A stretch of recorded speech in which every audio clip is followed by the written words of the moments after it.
Okay guys, here we go. So we're going to take a look at the shares we bought a while back on the JSE through Easy Equities.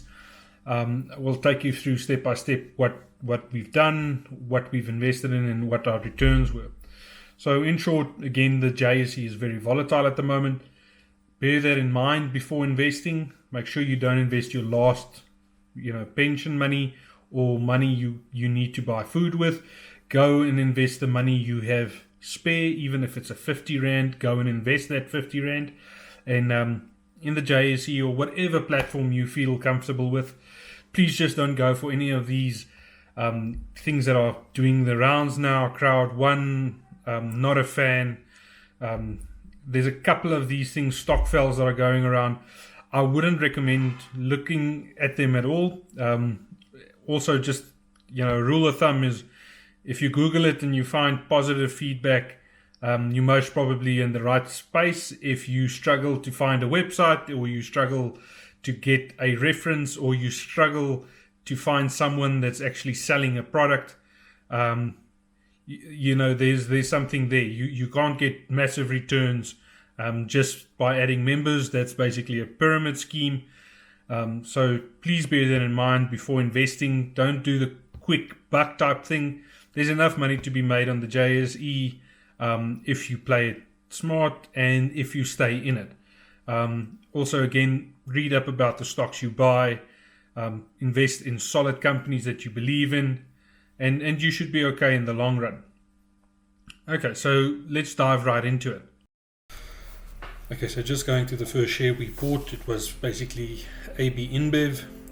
We made a 4% loss on this.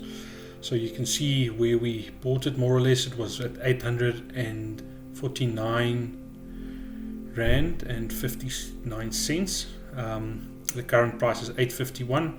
It just gives you an idea. We lost about 29 Rand. Going to MTN, we bought that at 56.59. Made about a 2% loss on this one. You can also see where it was a couple of months ago. So we're patient at the moment. So also try and be patient when you invest in the JSE. PPC, we actually saw a 20% swing. So, putting that into perspective, we bought into 94 cents and it's basically at 1 Rand 14. Sasol we bought at 148 and 3 cents and it's currently at 135.52. So another 8.45% loss. It's not great, but also the long run for Sasol, I think we'll hang in there. We won't make moves too quickly again. Like I said, if you look at the 3-month average, it had a nice rally going up, and when we bought it, it's coming down. But the 6-month view, we're still very far from the 6-month high. So that's just a little bit of a sum I did there. So we basically 63 Rand and 67 cents up on where we were. Okay guys, so as you can see, a little bit of a mixed bag in there, but all in all we 67 Rand up. So on the 1,400 Rand we invested, we're very close to 5%. So a little less than a week we can show 5% gain on our investment, which I think no bank can guarantee you. Again, guys, it's sometimes just luck of the draw, buying at the right time and getting out at the right time. But so the big thing is go and research the company again, like previously mentioned. Go and buy in companies that you believe in. Don't put money in things like crowd one, things that pop up all of a sudden, make money quick type things. It doesn't work. You might make money in the short term, you'll lose money in the long term. So again, 5% in a week's time, you normally get from a bank. If you invest your money, you get about max 10% over a year. So this is 5% in a week's time we've shown. So the big thing again, guys, is keep researching, keep seeing where the bargain is. So look at the company. Is it a solid company? Is the company undervalued? Read on Twitter, read on News 24, read anywhere, get some advice. The big thing, it shouldn't be difficult. It can be as easy as buying a share that you believe in. The first video I made, I basically made the comment that at a stage your Woolworths shares were worth less than what an avocado cost inside Woolworths. So you could buy a part of Woolworths for less than 30 Rand. An avocado costs more than that, which is actually ridiculous if you think about it. That you could actually own a piece of a multinational company for less than 30 Rand. So again, guys, go and look at it, go and do your research. It's very fun, it's a little bit addictive, I must say. Don't lose patience. So this is one thing I struggle with. I don't know how many of you struggle with it, but I sometimes struggle just to be patient. So I kind of sometimes feel like it's a little like a game, and if I can't make a quick return, I try and sell, and sometimes I sell at my own cost. So the next couple of weeks I'm going to, practice what I'm preaching right now, and basically just relax and hold, so to say. So there's a lot of turbulence still coming in the market.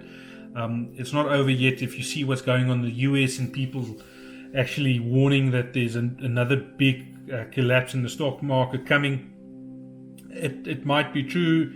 We might not get such a big wave. We might get a bigger wave. We've still got the coronavirus also wreaking havoc in all types of businesses.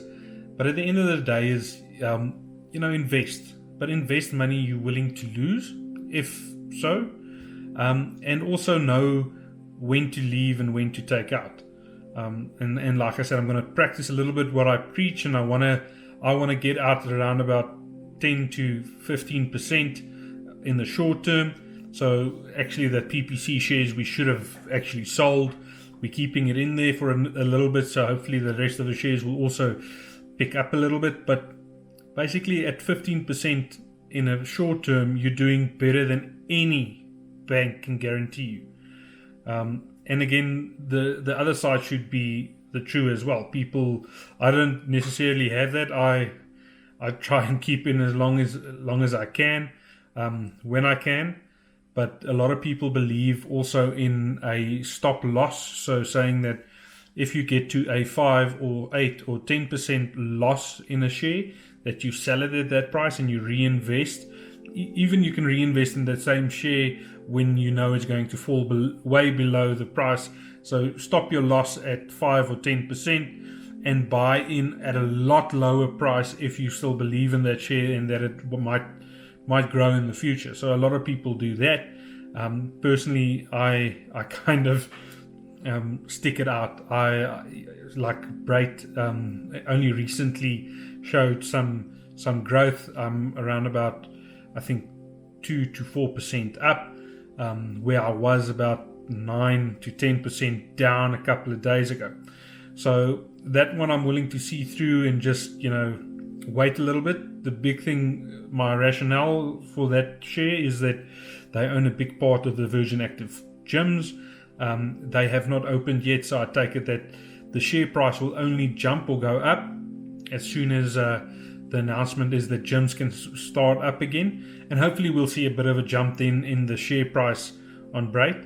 I think you pronounce it Brait, but anyway, so that's one of the shares I'm holding for myself.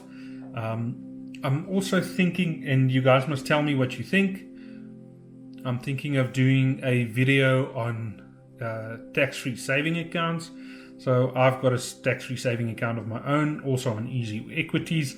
I opened up 2 accounts for my daughters. And maybe if you can, let me know in the comments if you would like me to do a little demo on those accounts, and maybe we can run through some of the requirements you need to have to open up a tax-free savings.